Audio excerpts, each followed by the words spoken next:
But what that really means is that it's accessible for anyone to pick up, and you don't really need to have a technical background or be a developer. Yeah, definitely. I would have failed long ago if I had to do coding.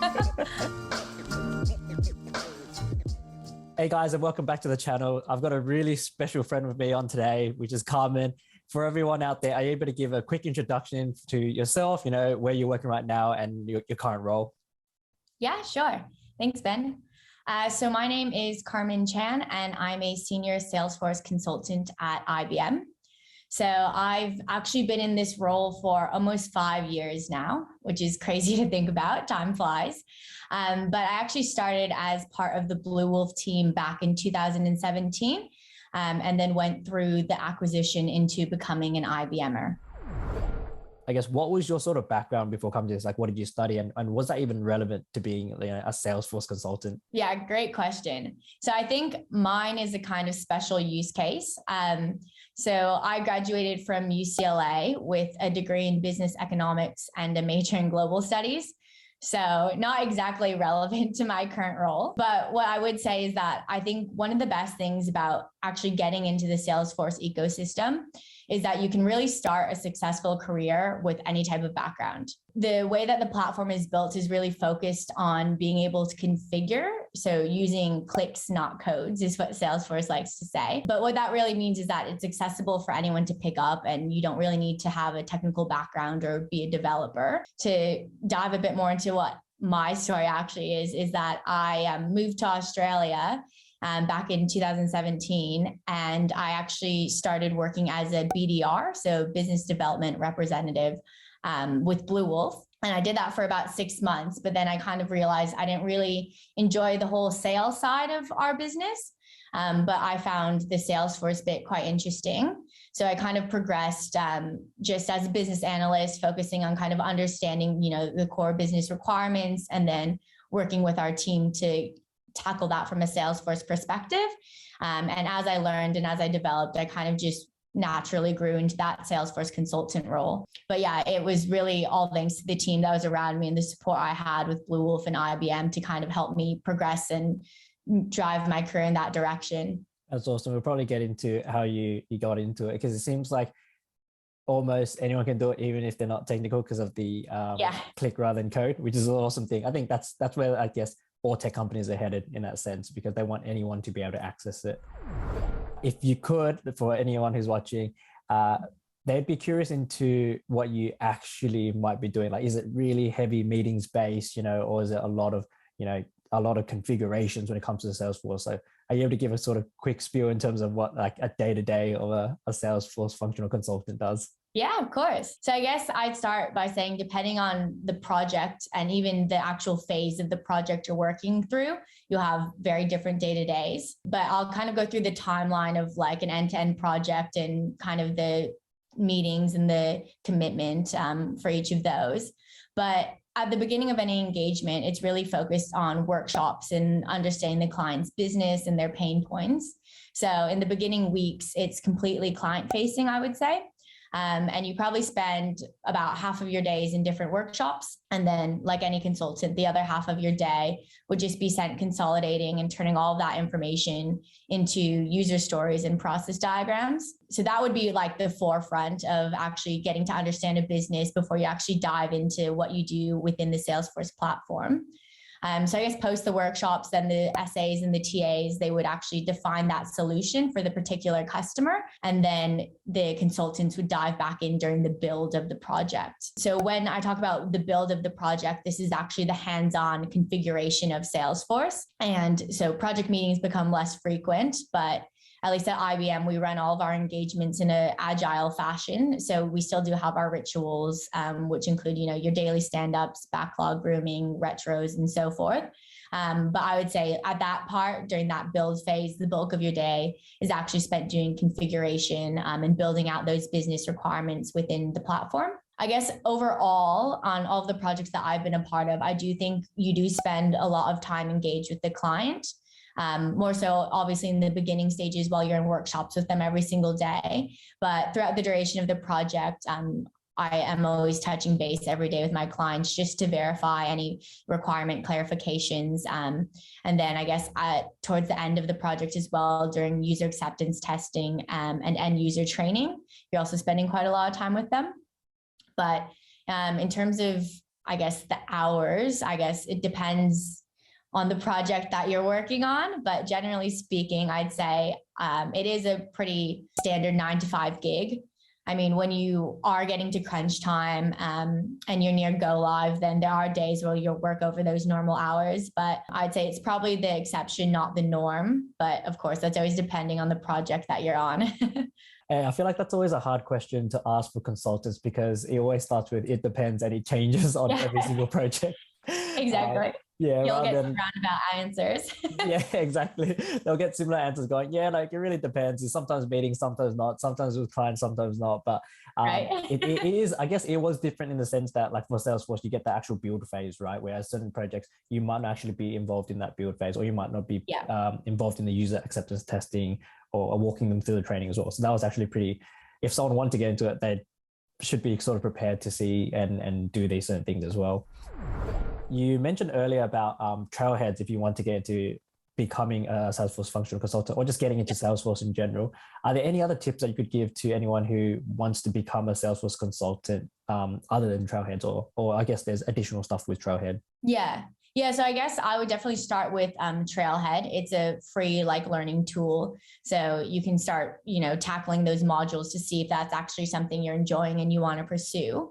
But the other thing I guess I'd call out is that it's really important to get involved in the community as a whole. There are heaps of Salesforce user groups around the world and online forums that you can join to start getting, I guess, into the Salesforce world and hearing other people's stories. I think it's a really good way to actually start building your connections. And what I found, at least, is that everyone within the community is so willing to help. So I would definitely say just join, the Salesforce communities, reach out to different user groups, go to a few sessions, and just start talking to people, because that's the best way, I reckon, to, dive in and see if this is actually something you want to pursue. Yeah, I think getting that first-hand experience is always the best, right? Like you actually get to hear it from the people doing it, which is why I guess this should help a lot of people, because if they want to get into it, they can hear it directly from you and go, oh, that's exactly what I want to do. Yeah, exactly. And it sounds like everyone has all different stories and all different pathways into Salesforce as well. But I would say a fair few of them, don't actually have this technical background. So it just goes to show that this is very accessible to anyone if you actually want to pursue it. I think that was the best part about Salesforce, not needing that technical background. Yeah, definitely. I would have failed long ago if I had to do coding. To move into myths and misconceptions, because there was one that I sort of kept hearing around, right? Which is, one of them that was, if you started in Salesforce, you're sort of pigeonholed into Salesforce because you only just focus on that technology and that tooling. And you wouldn't be able to, if you want to move to another company or another job that's non-Salesforce related, that it might be difficult.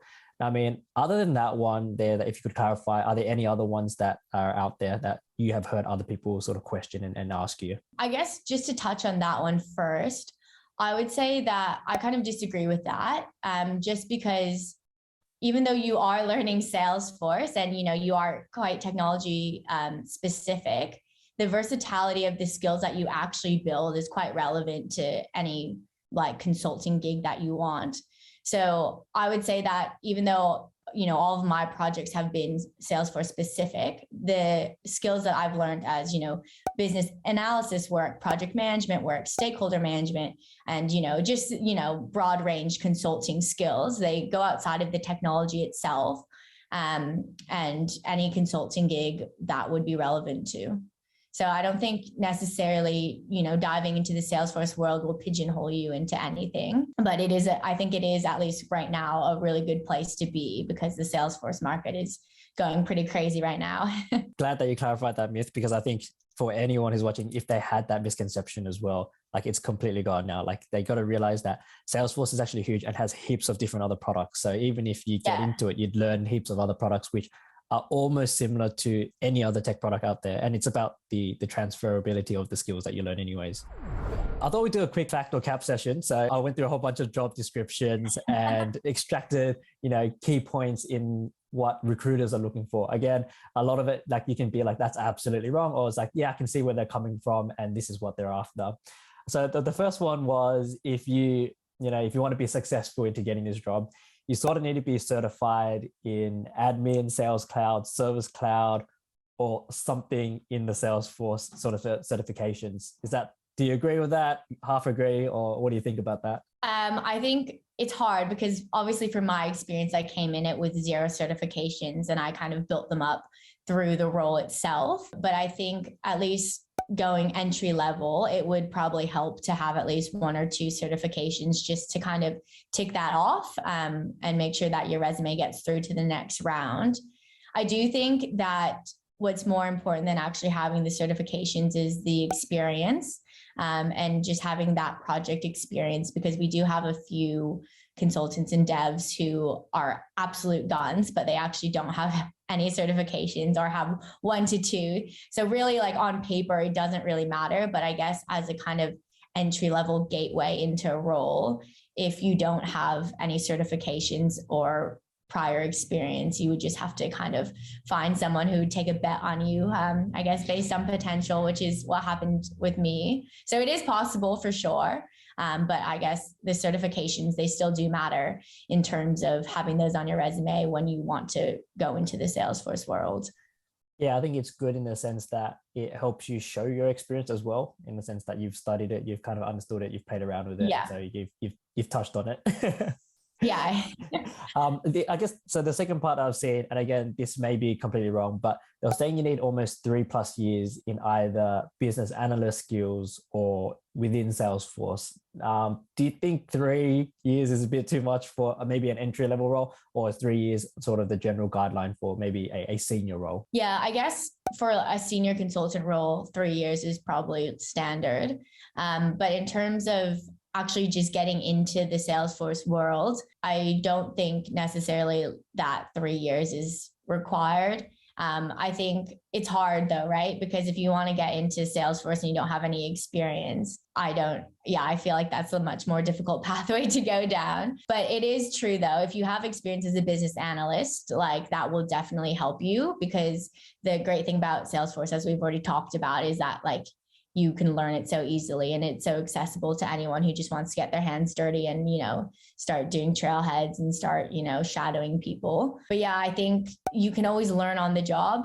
That's exactly what I did. So I think as long as you can, find a company or someone who will either mentor you or take that chance and kind of guide you through this, then you can pick up the experience as you go. Yeah, I think that's probably the same for me, or even for most of us, right? Like taking the chance.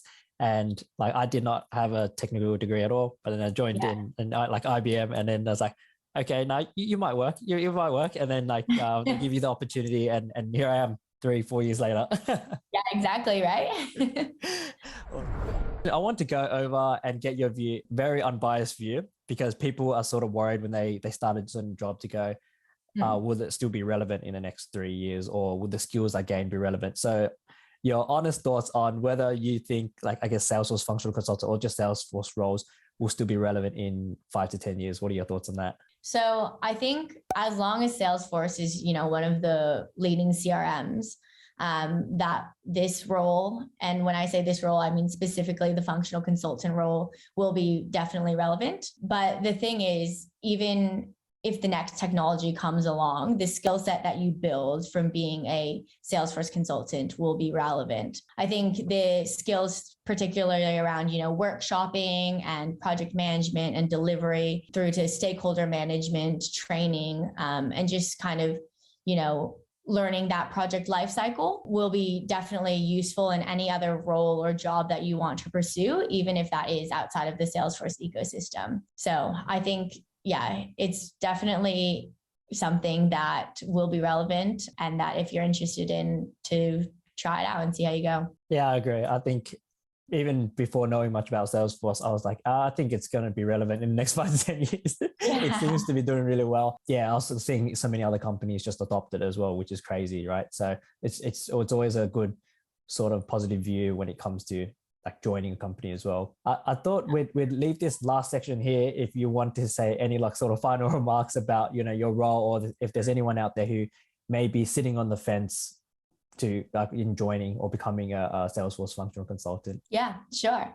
I would say if you're even interested a little bit in becoming a Salesforce functional consultant, that you should definitely jump into Trailhead. You should just, you know, try tackling some modules, see if you're enjoying it, and then to reach out to people within the community. I think the best way to know if this is suited for you is just to start having those conversations with people who are in the ecosystem, who have either just started their Salesforce journeys or have been doing it for almost 5 years like me. And you'll get a really good understanding of why people actually love working in this Salesforce ecosystem, what their day-to-days are like, and kind of the skill sets that you need in order to pursue this career. But yeah, I think one of the best things about Salesforce really is that ecosystem and that community and everyone's willingness to teach and to just have chats and, you know, to share their wealth of knowledge. So definitely reach out if you have any questions. I'm happy to have a chat with anyone as well. I was about to say that right now. So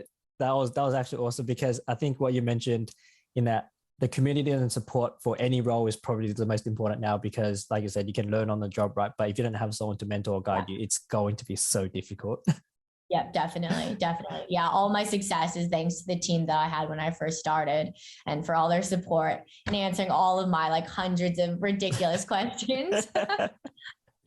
Awesome. I want to say thank you so much for your time, Carmen. It's been amazing to talk to you. And if, like, anyone watching, if you have comments about this role or any other Salesforce roles that we'll be covering, make sure you put it down in the comment section below. Like, subscribe. You're going to see a whole bunch of other Salesforce sort of roles come up. Or if there's anything you're interested, make sure that, you know, you comment it down below as well.